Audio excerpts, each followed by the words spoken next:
नमस्कार दोस्तों, स्वागत है आप सभी का। आज हम इस सेशन में देखेंगे झारखंड सामान्य ज्ञान से संबंधित एक बहुत ही महत्वपूर्ण टॉपिक है तिलका आंदोलन। यह टॉपिक झारखंड में होने वाले एग्जाम्स जेपीएससी या जेएसएससी से संबंधित कोई भी एग्जाम्स हो उसके लिए बहुत ही महत्वपूर्ण है। हर एक एग्जाम्स में एक या दो प्रश्न तिलका आंदोलन से संबंधित देखने को मिलता ही है।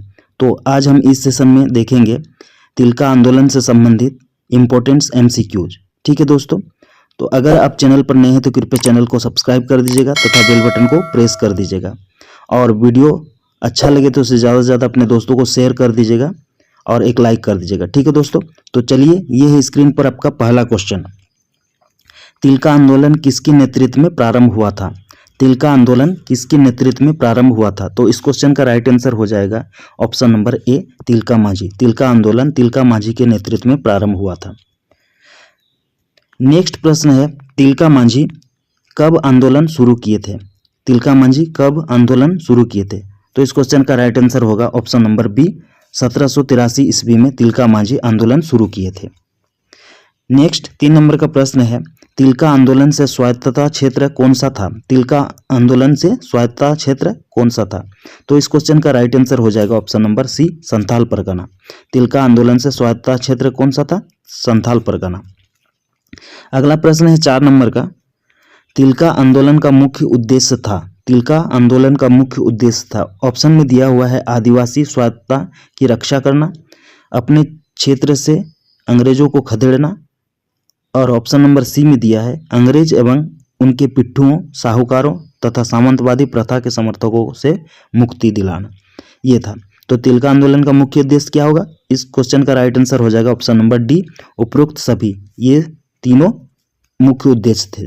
ठीक है दोस्तों, नेक्स्ट आपका 5 नंबर का प्रश्न है, देखिए 5वां नंबर का, तिलका मांझी द्वारा गांव में विद्रोह का संदेश किस माध्यम से भेजा जाता था? तिलका मांझी द्वारा गांव में विद्रोह का संदेश किस माध्यम से भेजा जाता था? तो इस क्वेश्चन का राइट आंसर होगा ऑप्शन नंबर ए, सखुआ यानी साल के पत्ते के माध्यम से गांव के लोगों को विद्रोह का संदेश भेजा जाता था तिलका मांझी द्वारा। ठीक है। नेक्स्ट 6 नंबर का प्रश्न है स्क्रीन पर, निम्न में से किस विद्रोह का केंद्र बिंदु वंचरी जोर भागलपुर था? ठीक है, निम्न में से किस विद्रोह का केंद्र बिंदु वंचरी जोर भागलपुर था? तो इस क्वेश्चन का राइट आंसर हो जाएगा ऑप्शन नंबर डी, तिलका विद्रोह। ठीक है, तिलका विद्रोह का मुख्य केंद्र बिंदु कौन था? वंचरी जोर, जो भागलपुर में है। ये याद रखिए, बहुत ही महत्वपूर्ण क्वेश्चन है दोस्तों, ये बहुत इंपॉर्टेंट है। ठीक है, VVI है। नेक्स्ट प्रश्न आपका 7 नंबर का स्क्रीन पर देखिए, ये है, तिलका मांझी ने कहाँ की पहाड़ियाँ से छापामार युद्ध का नेतृत्व किया? तिलका मांझी ने कहाँ की पहाड़ियों से छापामार युद्ध का नेतृत्व किया? तो इस क्वेश्चन का राइट आंसर हो जाएगा ऑप्शन नंबर सी, सुल्तानगंज। ठीक है, तिलका मांझी ने सुल्तानगंज की पहाड़ियों से छापामार युद्ध का नेतृत्व किया था। ठीक है। अगला प्रश्न है 8 नंबर का, तिलका मांझी के तीरों से मारा जाने वाला अंग्रेज अधिकारी कौन थे? ठीक है, तिलका मांझी के तीरों से मारा जाने वाला अंग्रेज अधिकारी कौन था? तो इस क्वेश्चन का राइट आंसर हो जाएगा option number B, Augustine Cleveland. ठीक है, अगस्टिन क्लीवलैंड जो अंग्रेज अधिकारी थे, उनको तिलका मांझी ने अपने तीर से मार गिराया था। ठीक है दोस्तों, नेक्स्ट आपका 9 नंबर का प्रश्न देखिए, तिलका विद्रोह की सर्वाधिक महत्वपूर्ण बात थी। तिलका विद्रोह की सर्वाधिक महत्वपूर्ण बात थी। तो इस क्वेश्चन का राइट आंसर हो जाएगा आपका ऑप्शन नंबर डी, उपरोक्त सभी। तो क्या क्या बात थी देखिए, ऑप्शन ए में दिया है विद्रोह में महिलाओं की यथेष्ट भागीदारी। ठीक है, ये तिलका मांझी के विद्रोह में था। लोगों की स्वाधीनता के प्रति जागरूकता, ये तिलका विद्रोह में था। और आपसी एकता बनाए रखने पर बल, ये तिलका विद्रोह में देखने को मिला था। ठीक है, तो ये तीनों जो कथन है ये सही होंगे, इसीलिए ऑप्शन नंबर डी, उपरोक्त सभी होगा। तिलका विद्रोह की सर्वाधिक महत्वपूर्ण बातें थी। ठीक है दोस्तों, आगे बढ़ने से पहले मैं आप लोगों से एक रिक्वेस्ट करना चाहूँगा, अगर आप चैनल पर नए हैं तो कृपया चैनल को सब्सक्राइब कर दीजिएगा तथा बेल बटन को प्रेस कर दीजिएगा, और वीडियो अच्छा लगे तो ज़्यादा से ज़्यादा अपने दोस्तों को शेयर कर दीजिएगा। ठीक है दोस्तों, तो ये है 10 नंबर का प्रश्न स्क्रीन पर, निम्न में से किस विद्रोह का स्वरूप गुरिल्ला युद्ध था? निम्न में से किस विद्रोह का स्वरूप गुरिल्ला युद्ध था? बहुत बहुत इंपॉर्टेंट प्रश्न है दोस्तों, 10 नंबर का। निम्न में से किस विद्रोह का स्वरूप गुरिल्ला युद्ध था? ठीक है, तो इस क्वेश्चन का राइट आंसर हो जाएगा ऑप्शन नंबर बी, तिलका विद्रोह। तिलका विद्रोह का स्वरूप गुरिल्ला युद्ध था। अगला प्रश्न स्क्रीन पर ये रहा, तिलका मांझी को अंग्रेजों द्वारा किस वर्ष धोखे से पकड़ा गया?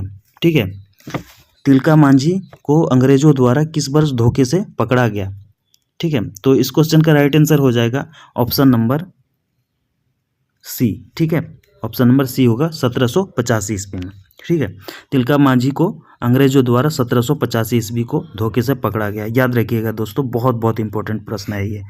ठीक है, अगला प्रश्न है स्क्रीन पर 12 नंबर का, तिलका मांझी को किस वर्ष फांसी दी गई? बहुत इंपॉर्टेंट है ये भी। तिलका मांझी को किस वर्ष फांसी दी गई? तो इस क्वेश्चन का राइट आंसर हो जाएगा ऑप्शन नंबर बी, 1785 ईस्वी में। ठीक है, 1785 ईस्वी में पकड़ा भी गया और 1785 ईस्वी में उनको फांसी भी दे दिया जाता है। ठीक है, ये याद रखिएगा, बहुत इंपॉर्टेंट है। ठीक है, नेक्स्ट 13 नंबर का प्रश्न है, तिलका मांझी को कहाँ फांसी दी गई? ये सारे प्रश्न दोस्तों मैं जो करवा रहा हूँ ना, ये बहुत ही इंपॉर्टेंट है झारखंड में होने वाले एग्जाम्स, जेपीएससी, जेएसएससी से संबंधित कोई भी एग्जाम्स के लिए। तो ये प्रश्न देखिए, ये भी बहुत महत्वपूर्ण है। 13 नंबर का, तिलका मांझी को कहाँ फांसी दी गई? तो इस क्वेश्चन का राइट आंसर हो जाएगा, क्या होगा? इस क्वेश्चन का राइट आंसर हो जाएगा ऑप्शन नंबर डी। ठीक है, भागलपुर में, तिलका मांझी को भागलपुर में फांसी दी गई। ठीक है, नेक्स्ट प्रश्न 14 नंबर का, तिलका मांझी को किस वृक्ष पर लटकाकर फांसी दी गई थी? तिलका मांझी को किस वृक्ष पर लटकाकर फांसी दी गई थी? बहुत इंपॉर्टेंट प्रश्न है दोस्तों। तो इस क्वेश्चन का राइट आंसर हो जाएगा आपका ऑप्शन नंबर ए, बरगद के पेड़। ठीक है, तिलका मांझी को बरगद के पेड़ पर फांसी दी जाती है। ठीक है, दी गई थी। तिलका मांझी को बरगद के वृक्ष पर लटकाकर फांसी दी गई थी। नेक्स्ट आपका 15 नंबर का प्रश्न है, भारतीय स्वाधीनता संग्राम के पहले विद्रोही शहीद कौन थे? भारतीय स्वाधीनता संग्राम के पहले विद्रोही शहीद कौन थे? बहुत इंपॉर्टेंट है, पहले पूछा है, मतलब पहला विद्रोही शहीद कौन थे? भारतीय स्वाधीनता संग्राम के पहले विद्रोही शहीद। तो इस क्वेश्चन का राइट आंसर हो जाएगा option number D, Tilka Manjhi. Tilka Manjhi भारतीय स्वाधीनता संग्राम के पहले विद्रोही थे। अगला 16 नंबर का प्रश्न है, 16 नंबर का, तिलका आंदोलन की अवधि थी? तिलका आंदोलन की अवधि थी। ठीक है, तो इस क्वेश्चन का राइट आंसर क्या होगा? इस क्वेश्चन का राइट आंसर हो जाएगा आपका ऑप्शन नंबर ए, 1783 से 1785 ईस्वी होगा तिलका आंदोलन की अवधि। ठीक है, नेक्स्ट आपका देखिए, तिलका मांझी को पकड़वाने में किस पहाड़िया सरदार ने महत्वपूर्ण भूमिका निभाई थी? तिलका मांझी को पकड़वाने में किस पहाड़िया सरदार ने महत्वपूर्ण भूमिका निभाई थी? ठीक है, ये भी बहुत महत्वपूर्ण क्वेश्चन है दोस्तों। तो इस क्वेश्चन का राइट आंसर हो जाएगा आपका ऑप्शन नंबर कौन सा होगा दोस्तों? ऑप्शन नंबर बी हो जाएगा, जाड़रा। ठीक है, जाड़रा। ठीक है, जाड़रा जो था, तिलका मांझी को पकड़वाने में पहाड़िया जो सरदार था, उनकी महत्वपूर्ण भूमिका थी। ठीक है, ये याद रखिएगा दोस्तों, बहुत ही इंपॉर्टेंट क्वेश्चन है ये, जाड़रा। ठीक है, अगला प्रश्न देखिए, 18 नंबर का प्रश्न है, 18 नंबर का, भागलपुर के जिस स्थल पर तिलका मांझी को फांसी दी गई थी, भागलपुर के जिस स्थल पर तिलका मांझी को फांसी दी गई थी, वह स्थल आज किस नाम से जाना जाता है? भागलपुर के जिस स्थल पर तिलका मांझी को फांसी दी गई थी, वह स्थल आज किस नाम से जाना जाता है? बहुत इंपॉर्टेंट प्रश्न है दोस्तों। तो इस प्रश्न का सही उत्तर हो जाएगा आपका ऑप्शन नंबर सी, बाबा तिलका मांझी चौक। बाबा तिलका मांझी चौक। ठीक है दोस्तों, इस सेशन का ये अंतिम प्रश्न है दोस्तों। ठीक है, देखिए, तिलका मांझी के नाम पर किस विश्वविद्यालय का नाम रखा गया है? तिलका मांझी के नाम पर किस विश्वविद्यालय का नाम रखा गया है? तो इस क्वेश्चन का राइट आंसर हो जाएगा ऑप्शन नंबर ए, भागलपुर विश्वविद्यालय। ठीक है, भागलपुर विश्वविद्यालय का नाम तिलका मांझी के नाम पर रखा गया है। तो ये थे दोस्तों आज के लिए इतना ही। ठीक है दोस्तों, अगला सेशन में मैं आप लोगों के सामने एक नए टॉपिक के साथ आऊँगा। ठीक है, तो इसीलिए तब तक के लिए आप लोगों से मैं यही रिक्वेस्ट करना चाहूँगा कि अगर आप चैनल पर नए हैं तो कृपया चैनल को सब्सक्राइब कर दीजिएगा, और वीडियो अच्छा लगे और आपके लिए मददगार हो तो इससे ज़्यादा से ज़्यादा अपने दोस्तों को शेयर कर दीजिएगा और एक लाइक कर दीजिएगा। ठीक है दोस्तों, और तब तक के लिए आप खुश रहिए, मस्त रहिए और जल्दी से सफल होइए तथा ज़िंदगी को एंजॉय कीजिए। ओके, जय हिंद, वंदे मातरम।